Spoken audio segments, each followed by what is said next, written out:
Hello, everybody, back again, and we are picking up on our Sicilian defense. And let's get started. Again, for those that following, what I'm doing here is showing traps in the Sicilian defense, and then we're moving on to other openings. So right now, we're in the Sicilian right now. So knight c3, knight c6, and of course, suggestions are welcome. If you want to see traps in some obscure opening, I'll try to find some. G6, bishop G2, bishop G7, D3. And just a brief word about these type of lines. As white, these are typically will fall under the umbrella of a closed Sicilian. And black's formation is a typical setup to deal with most of them. He establishes a grip here on D4. And this is why in the open Sicilian, white plays d4 immediately, so that black cannot establish this grip. But white's plan here is to ignore that and just create a solid position in the center and push on the king side. This is why in many closed Sicilians you will see the delay of the development of this knight until f4 is pushed, or this knight on g1 will go to e2 and sometimes h3 in order not to impede the advance of the f pawn. Sometimes you'll see the knight come out early to f3, but then it will be moved out of the way so that the f pawn can advance. So that in the closed Sicilian, the f pawn advance is very important because white has to have something to compensate black's counterattack on the queen side. So this game went on after bishop g7, d3, rook b8, and we can see the idea of pushing the pawn forward, and it all makes sense. You have this clear diagonal for the bishop, which is open. You have a grip on d4, and it only makes sense to push these pawns on the queen side. And you see the same idea in, for instance, the Benoni, some lines of the King's Indian, also in the Pyrrhic. It's all the same stuff, you know, slight variances. So after rook b8, f4, there's white's king side push, b5, then knight f3, b4, knight e2, e6,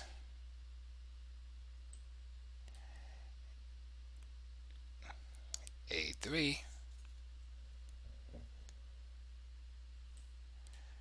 queen e7, castle, bishop takes, b takes a3,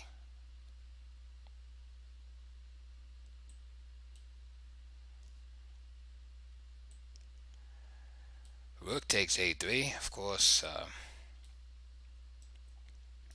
not that, because in the rook would just be hanging. So rook takes a3, and now black is faced with a question.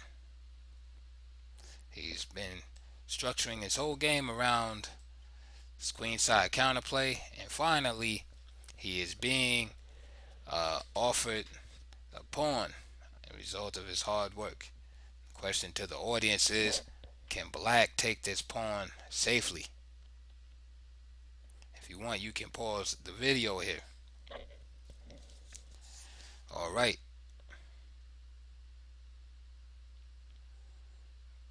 Black's best move is probably just to keep developing.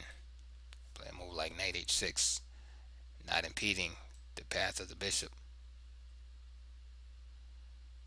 and castling first, and getting his king situated and more of his pieces into the game. Instead, bishop takes b2 is an error because after bishop takes b2, rook takes b2, can you see white's next move? Queen a1, and what this does is skewer. This is the name of this tactic: skewer the two rooks, and there's no adequate way to defend them. For instance, if queen f6, then just e5 blocks the action of the queen on the diagonal, and then the rook is attacked and the queen is attacked also. And of course, if the rook moves, say to c2, then the rook on h8 will fall. And that's one of the downsides of going pawn grabbing in the opening and allowing yourself to fall behind in development. So development is very important. The famous world champion Capablanca once said, when it comes to these type of things, he says material first. I'm sorry, scratch that. He said position first, then material. In other words, if you're offered a pawn or even a piece, think of the position first, because it doesn't matter if you go up material and then your position is ruined, because you might be able to hold a pawn or a piece for 5 or 6 moves or even 10 moves, but then eventually you'll be under so much pressure that your position will fall apart and you'll lose everything. So always think position first, then material. Now if you can safely hold your position and then take the material, then so be it. But always think of the position first. All right, enough preaching. Let's go to the next game, the next trap. So e4, c5, d4, g6. Of course, usually black would just take, and white can still go into the open Sicilian, knight f3, or he can opt for a gambit with c3. But in this example, g6 is played. Some players like to play like this, and d takes c5. And here I must say that white is already better. Usually players will play a move like queen a5, check, and win the pawn back. The problem with this move is that moving the queen around early like this leaves it vulnerable to attack. So for instance, after queen takes c5, then bishop e3. White has already developed 2 pieces, has nice influence in the center, and all black has to show is the queen out, c5. So that's what makes that move a bad continuation. So here black avoided that and played knight a6, which is still a little suspect because it's worse than the queen move. Now why is it worse? Now of course the knight would be a better piece to come get the pawn because it's not as vulnerable to only harassment. But problem is, after bishop takes a6, now here the best move would be queen a5 check, knight c3, queen takes a6, recovering the piece. But then again, black is still practically lost here. For instance, after a move like knight d5, threatening to jump into c7 with the forks everywhere.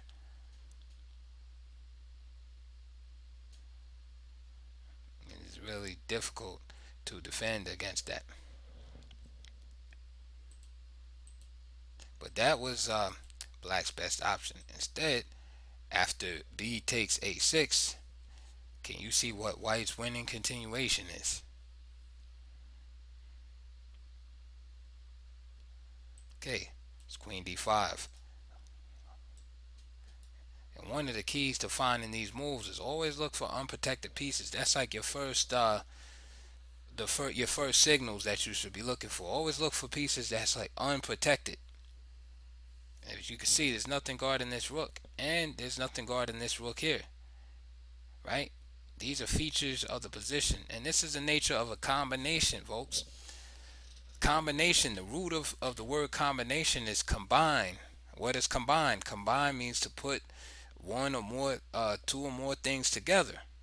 So in a chess sense, what are we combining? What we're combining is features in the position.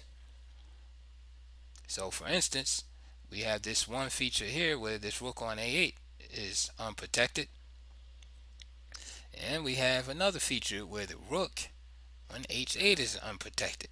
How can we combine them to make a combination? So here's how it works. Let's go back. So your first move is queen d5, hitting that. Now how are you going to protect this rook? You can't do bishop b7 right now because you just take the bishop. So rook b8 seems like a good idea because now you're threatening to put the bishop on that diagonal and exploit the white queen's early movements. However, again, like I said, putting the features together to create a combination, combining features, right? The queen simply steps to the side. Now you're attacking the rook here and the rook there. One of the rooks gotta go. That, my friends, is a combination, because you combine different features of the position. First the rook situation on a8, and you tie that together with this rook on h8, and now you're able to create a combination and win a piece here. Another point that can be made is that no rule is ground in stone in chess, for instance, or carved in stone. For instance, we all know you shouldn't move your queen out early, right? You should develop, etc., etc. Again, here's a situation where tactics rule, and there's nothing that black can do about the early movements of the queen. And if you notice also, black hasn't developed anything either.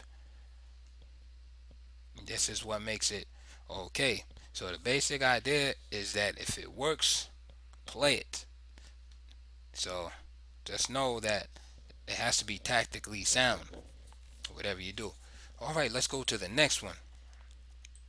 e4, c5, d4, c takes d4. This time black makes the correct move and just, calls white on his bluff. Takes the pawn. Knight f3.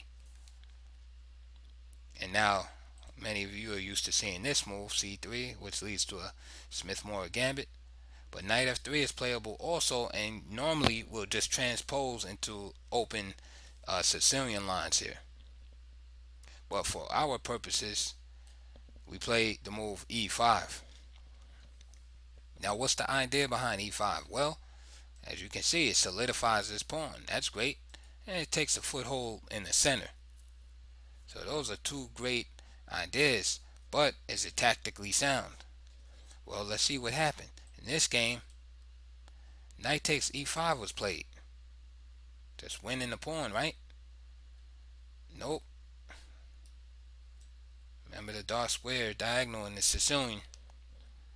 After queen a5, the knight is just simply lost. And we'll see what the correct move is for white in the next game.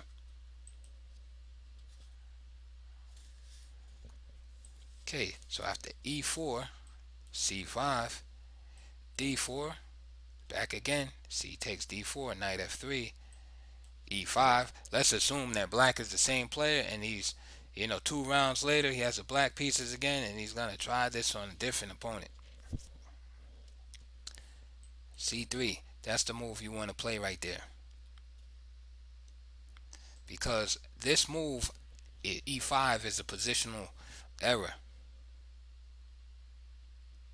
and allows white a great position, because after d takes c4, knight d takes c3, knight takes c3, the bishop is coming to c4, and white is going to castle, and this pawn will be weak and backward, and white has a great compensation. I just want to explain something to you real quick, that there's only a few lines in the Sicilian defense where you'll see this bishop on c4. You will see it in the dragon formation, both the regular dragon and the accelerated dragon. And there's a few lines of the Sicilian defense, like the Solzen, but very rarely. It's not one of the top choices. And the reason why is pretty simple. And let's take 1 second just to contrast the Sicilian with the king pawn games. The king pawn games at the e4 and e5, this point on f2, f7 or f2 rather, for white or black, is easily accessible for white, and therefore becomes one of the main themes. You'll see it in the King's Gambit. You'll see it in Gioco Piano, for instance, knight f3, knight c6, bishop c4. Again, with the idea, and then, for instance, and black will play the same way. The bishop right there. Sometimes you'll see in the two knights defense, and then you'll see this early attack here. And there's tons of theory on this stuff. But again, these are all possible because the e pawn has been pushed forward 2 squares. So therefore, the bishop has a great diagonal to attack this weak point next to the king. You also see it in the bishop's opening. You know, white has the audacity just to put his bishop there right away after e5 has been played. I'll give you an example. Now, in contrast, right, in the Sicilian, say for instance you try to put your bishop there right away. Well, one of the most obvious moves, normal moves that's often played, is just e6, because black has not committed this pawn to e5. Once white shows his hand and puts the bishop there, he can just simply blunt the bishop's action along this diagonal.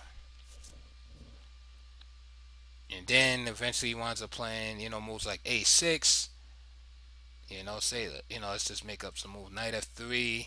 You'll see moves like a6. Let's say castle, for instance.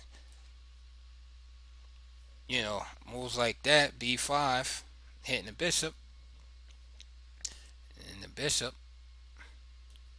comes back. Now, I'm not judging the merits of this position, but I'm just giving you an idea of why the bishop isn't put on c4 many times in the Sicilian. It's because black often has the opportunity just to kind of blunt that bishop. So there's no, there's no reason to put him there, because usually you want to place the bishops, and you want to place your pieces in general on squares when it's clear, when it's clear that they should be there. That's why there's the old rule again. Like I said, no rule is carved in stone, but that's why there's the old chess adage of developing your minor pieces first. For instance, the knights first. Why? Because it's more obvious that the knights go here than anything. Just bring your knights there. Like you really can't go wrong putting your knights there. But is it really clear that the bishop goes here? We can say no, because the diagonal is open right now. But then after this, it's all of a sudden it doesn't look like the bishop belongs there. Now, how do we know this bishop doesn't belong on g2? You see? So, those are some of the deeper concepts in chess. Now, just real quick, I'll give you an example of when the bishop does go here in the Sicilian, or when it's placed there. So, say, for instance, after e4, c5, knight f3, d6, d4, c takes, Knight takes, knight f6. Now forgive me if I get some of these lines wrong because I'm just going off the top of my head. Knight c3, g6. This is the dragon. Not playing accelerated dragon, but just the dragon. Accelerated dragon, the pawn will be here, and black is trying to get this in one move. Normal dragon d6 is played. So after d6, for instance, bishop e3, bishop g7. We'll go on to the Yugoslav attack just for the heck of it. f3, castles, bishop c4. Now you see, in contrast with the this bishop is here to influence this d5 square and control it, and also play some influence on the fianchetto, because white's plan, of course, is to play queen d2, castle, perhaps trade this bishop off, dark square bishops off, and then pawn storm on the king side. Now here, play e6 will weaken this pawn on the d file, and also just weaken this formation in general. So the bishop can be placed here. And then if you notice also, these pawns are all on white squares. So there's really nowhere else to put the bishop. E2 here, leave it home. So this is kind of like one of the best squares that's available for the bishop, although the bishop can be left here. But so those are like some reasons and instances where the bishop is effective on c4. But like I said, for the most part in the Sicilian, the bishop usually doesn't go there too many times. So let's just look at this last example. e4 c5, d4, c takes d4, knight f3, e5. Now we already know not to take here because of the check here with the queen. c3 is correct. So after d takes c3, knight takes c3. Note the development and the weak square. Now it becomes clear where this bishop should go, because here it's all right, it develops, but you probably have to redevelop or redeploy the bishop. Here you're just behind a pawn, right? Here you're not really attacking anything, and it's subject to getting hit a6. So bishop c4 looks like a great move, and ties in with the plan of controlling the square against this eventual push. So the position almost screams for the bishop to be on c4, and that's what I'm talking about. You place your pieces where it's clear that they go. So after d6, you're only looking at basically two moves, and that's bishop b5 or bishop c4. Bishop c4, bishop g4. And the question to the audience is this move okay? There's a little pin there. Again, what do? We look at unprotected pieces. Well, the answer is no. There's two moves that white has here. The most spectacular one is knight takes e5. The main idea is if bishop takes d1, and simply bishop takes f7 check, king e7, and then what, guys? Is it this move, bishop g5, or is it something else?